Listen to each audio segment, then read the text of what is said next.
আসসালামু আলাইকুম। আশা করছি আপনারা সবাই ভালো আছেন এবং সুস্থ আছেন। নিশ্চয়ই আজকে আপনারা আমার ভিডিওর থাম্বনেল এবং টাইটেল দেখে বুঝে গেছেন আজকে আমি ওয়ার্ডপ্রেসের কোন ইররটি সলভ করব। এই ইররটি হচ্ছে ইরর ইস্টাবলিশিং এ ডেটাবেজ কানেকশন। এর মানে হচ্ছে আপনার যে ওয়েবসাইটটি সেটি ডেটাবেজের সাথে কানেক্ট হচ্ছে না, যার কারণে স্ক্রিনে আমরা এই ইররটি দেখতে পাচ্ছি। এছাড়াও আরও কিছু কারণ আছে, তাহলে ভিডিওটি শুরু করার আগে সেই কারণগুলো আমরা জেনে নিই। প্রথমত, আপনার যে ডেটাবেজের ক্রিডেনশিয়াল আছে লাইক এজ আপনার database name, user name, password এবং হোস্ট নেম, এর যে কোনো একটি যদি ভুল হয় তাহলেই আমরা এই ইররটি স্ক্রিনে দেখতে পাবো। দ্বিতীয়ত, আপনার ওয়ার্ডপ্রেসের যে ফাইলগুলো সেগুলো যদি কোনোভাবে করাপ্টেড হয়ে থাকে তাহলে আমরা এই ইররটি দেখতে পাই। এছাড়াও আপনার সার্ভার যদি ডাউন টাইম বা ওভারলোডের কারণে ডাউন থাকে সে কারণেও আমরা এই ইররটি দেখতে পাই। তাহলে চলুন এই ইররটি এখন কিভাবে সলভ করা যায় আমরা সেটি দেখে নিই।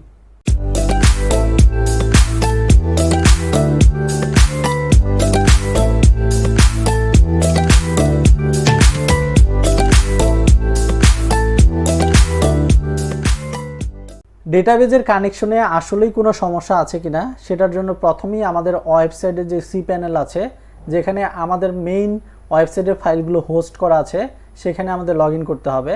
সো আমি আমার সি প্যানেলে লগ ইন করেছি অলরেডি। এখানে হচ্ছে আমার ওয়েবসাইটের সমস্ত ফাইল আছে।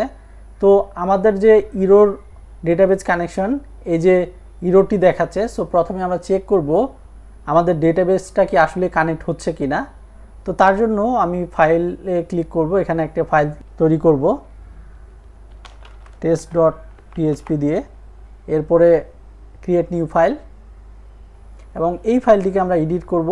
এই ফাইলের মধ্যে আমরা কিছু কোড লিখব, এডিট। সো কোডটা আমি কপি করছি ওয়েবসাইট থেকে।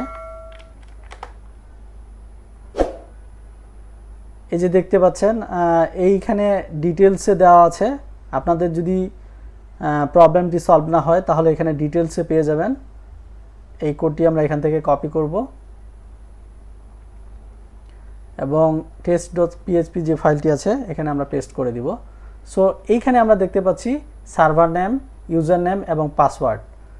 তো আমরা আমার সার্ভারের নামটা আমি দিয়েছি লোকাল হোস্ট। ইউজার নেমটা আমরা কপি করব কোথা থেকে, এই যে আমাদের ফাইলটি আছে এখান থেকে আমাদের মাইস্কুয়েল ডেটাবেজে যেতে হবে, এবং এখানকার ইউজার নেম হচ্ছে এইটা। আমি এটাকে কপি করব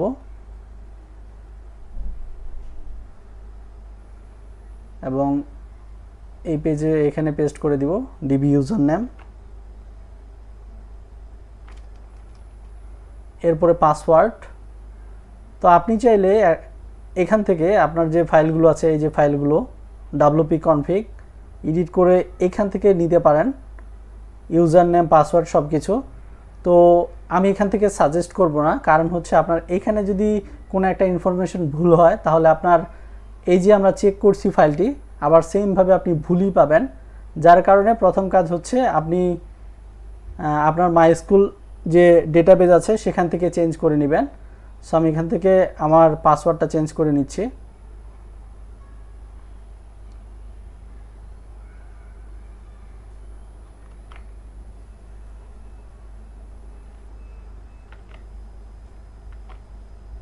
চেঞ্জ পাসওয়ার্ড। এরপরে আমরা হচ্ছে আমাদের টেস্ট যে ফাইলটি আছে এই ফাইলে পাসওয়ার্ডটি দিয়ে দিব, এবং সেমভাবে আমরা কনফিগ যে ফাইলটি আছে এখানে আমি পাসওয়ার্ডটা দিয়ে দিচ্ছি, কারণ পরবর্তীতে আমাকে এখানে পাসওয়ার্ডটি বসাতে হবে। সো এখানে আমি সেভ করে নিচ্ছি। এখানে যে আমরা টেস্ট যে ফাইলটি আছে আমি এটাকে এখন সেভ করব। এখন আমরা এই ফাইলটিকে রান করব।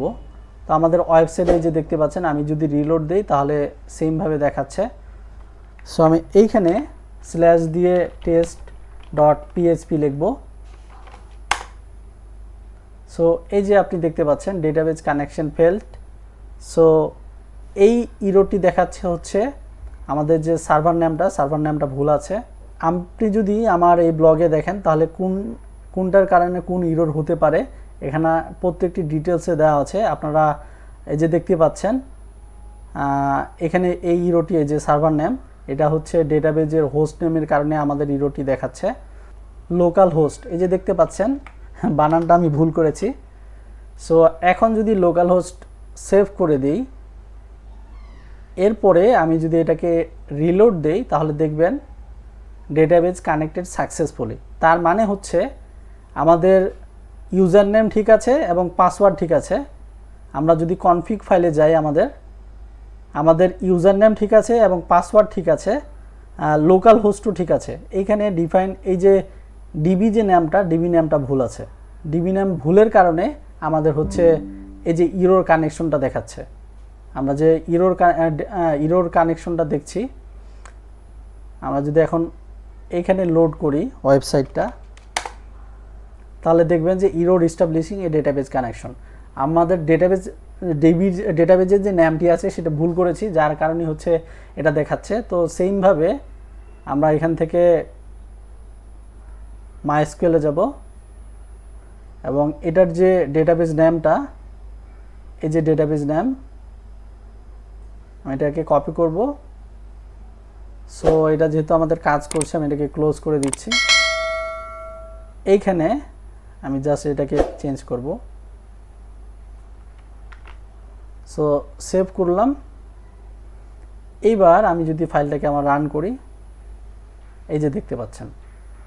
তো আপনারা এইভাবে খুব সহজেই এই প্রবলেমগুলো সলভ করতে পারবেন। আমার এই ব্লগে আরও ডিটেলসে বলা আছে কি কারণে আরও কি কি ইস্যু হতে পারে, বা এছাড়াও আরও কিছু সমাধান দেওয়া আছে যে কি কি কারণে আপনাদের এই সমস্যাটা থেকে আপনারা সমাধান পেতে পারেন। তো আপনারা ব্লগের লিঙ্ক আমার ভিডিও ডেসক্রিপশনে দেওয়া থাকবে, আপনারা সেখান থেকে দেখে নিতে পারেন। আই হোপ যে আপনারা এইভাবে খুব সহজে ডেটাবেজের যে ইরোর কানেকশন প্রবলেমটি সেটা সলভ করতে পারবেন। আর যদি অন্য কোনো প্রবলেম পেয়ে থাকেন, এরপরেও যদি সমাধান না হয়ে থাকে, তাহলে আমাকে কমেন্ট করে জানাবেন, আমি আপনাদের হেল্প করার চেষ্টা করব। আজকে এ পর্যন্তই। ধন্যবাদ সবাইকে। আসসালামু আলাইকুম।